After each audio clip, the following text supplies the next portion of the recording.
الحمد للہ وحدہ لا شریک لہ والصلاة والسلام علی من لا نبی بعدہ وعلی آلہ واصحابہ الذین اوفوا عہدہ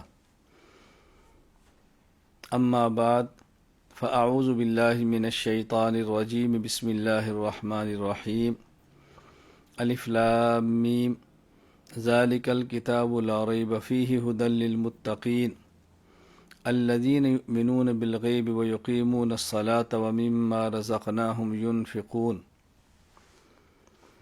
اللهم صل على محمد وعلى آل محمد كما صليت على إبراهيم وعلى آل إبراهيم إنك حميد مجيد اللهم بارك على محمد وعلى آل محمد كما باركت على إبراهيم وعلى آل إبراهيم إنك حميد مجيد۔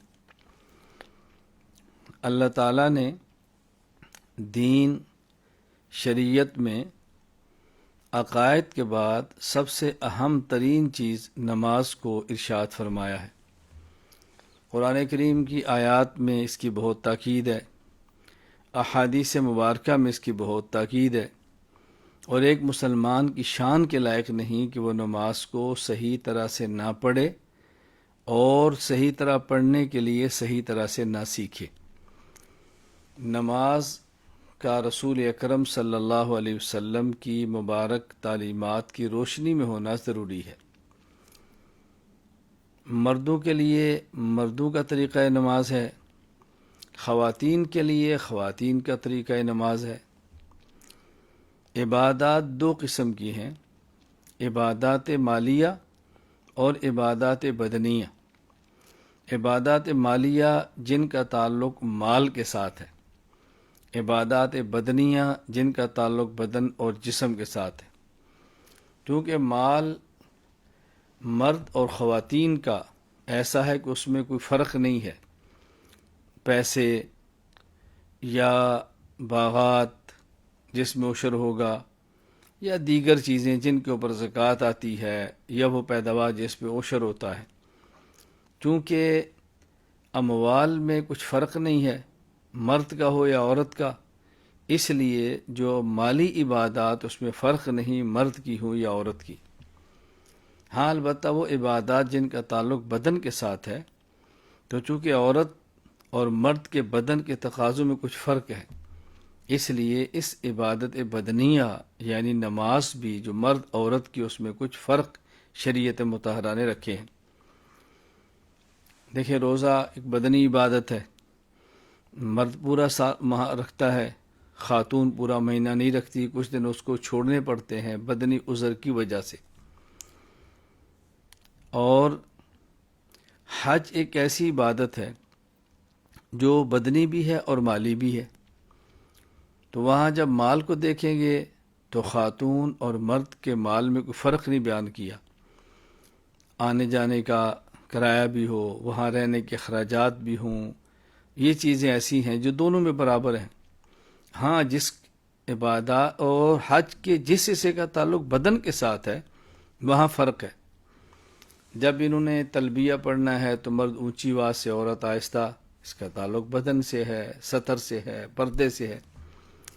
مرد جب احرام باندھے گا تو چادر انسلی، خاتون کا احرام وہی لباس ہے جو سلا ہوا ہے، کوئی الگ سے لباس اس کا نہیں ہے۔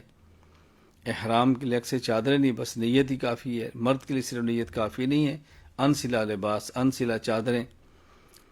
اور جب انہوں نے مطاف بیت اللہ کے ارد گرد طواف کرنا ہے تو مرد شروع کے 3 چکر یوں رکڑ کے کرے گا، رمل، اور عورت اس طرح نہیں کرتی۔ پھر مرد ان طواف کے ابتدائی چکروں میں دائیں کندھے کو ننگا کرے گا اور چادر یوں نیچے سے اوپر لے گا، عورت اس طرح نہیں کرے گی۔ جب صفا اور مروہ کے درمیان سعی ہوگی تو مرد چند حصے میں جو میل سبز نشان لگے ہیں وہاں تھوڑا سا دوڑے گا، عورت اس طرح نہیں کرے گی۔ میں سمجھانا ہی چاہ رہا ہوں کہ جس عبادت کا تعلق مال سے ہے وہ مرد عورت کی یکساں ہے، جس کا تعلق بدن کے ساتھ ہے اس میں فرق ہے۔ نماز ایک بدنی عبادت ہے، اس لیے کچھ مسائل ایسے ہیں کہ جس میں مرد عورت میں فرق ہے۔ یہ میں نے ایک مثال دی ہے۔ اسی طرح نماز کے اندر اور بہت سارے مسائل ہیں، بلکہ تمام مسائل ہیں جن کا تعلق سیکھنے کے ساتھ ہے۔ تو نماز کو سنت کے مطابق ادا کرنا ہے، اور سنت کے مطابق ادا کرنے کے لیے نماز کو سیکھنا ہے۔ میں بہت زیادہ اس بات پہ خوشی محسوس کر رہا ہوں کہ الحمدللہ ثم الحمدللہ آسٹریلیا کے حضرات اس کے لیے متوجہ ہیں، اور عزیزم مولانا سید شاہد مصطفیٰ حفظہ اللہ تعالی بہت مبارکباد کے مستحق ہیں کہ جن نے محنت کے ساتھ نماز کورس کے لیے ایک فضا بنائی ہے، ترتیب بنائی ہے، حضرات سے رابطے کیے ہیں۔ اس سے قبل الحمدللہ صراط مستقیم کورس مرد حضرات کے لیے آسٹریلیا میں کرایا جا چکا ہے، صراط مستقیم کورس خواتین کے لیے بھی کروایا جا چکا ہے، اور اب الحمدللہ تیسرا کورس ہے جو آسٹریلیا میں صرف نماز کے عنوان پہ کرایا جا رہا ہے۔ مفتی شبیر احمد عثمانی الحنفی دامت برکاتہم، جو مرکز اہل سنت والجماعت 87 جنوبی سرگودا پاکستان کے رئیس دارالفتاء ہیں، اور ماشاءاللہ جید عالم دین ہیں، جید مفتی ہیں، اللہ تعالیٰ نے صفات سے نوازا ہے۔ وہ اس کورس میں آپ حضرات سے مخاطب ہوں گے، ہر روز 40 منٹ کا سبق دیں گے، اور 20 منٹ آپ کے سوالات کے جوابات دیں گے۔ اللہ تعالیٰ میں اس کی قدر کرنے کی توفیق عطا فرمائے۔ میں بہت زیادہ خوشی محسوس کر رہا ہوں، اور دعا کرتا ہوں کہ اللہ تعالیٰ اس نماز کورس کو اپنے کرم، اپنے فضل سے پایہ تکمیل تک پہنچائے۔ اللہ تعالیٰ اس کو پورے عالم کے لیے مفید بنائے، اور اللہ تعالیٰ میرے لیے، آپ کے لیے، اور ہم سب کے لیے اس کو باعث اجر و ثواب بنائے۔ میں آپ تمام حضرات کے لیے دعا گو ہوں، اور آپ سے گزارش کرتا ہوں کہ آپ بھی دعا فرمائیں۔ اللہ تعالیٰ ہم سب کو دین کی مقبول خدمت کے لیے قبول فرمائے۔ اللہ تعالیٰ ہمیں اور ہماری نسلوں کو دین کے لیے قبول فرما لے۔ السلام علیکم ورحمۃ اللہ وبرکاتہ، وآخر دعوانا الحمد للہ رب العالمین۔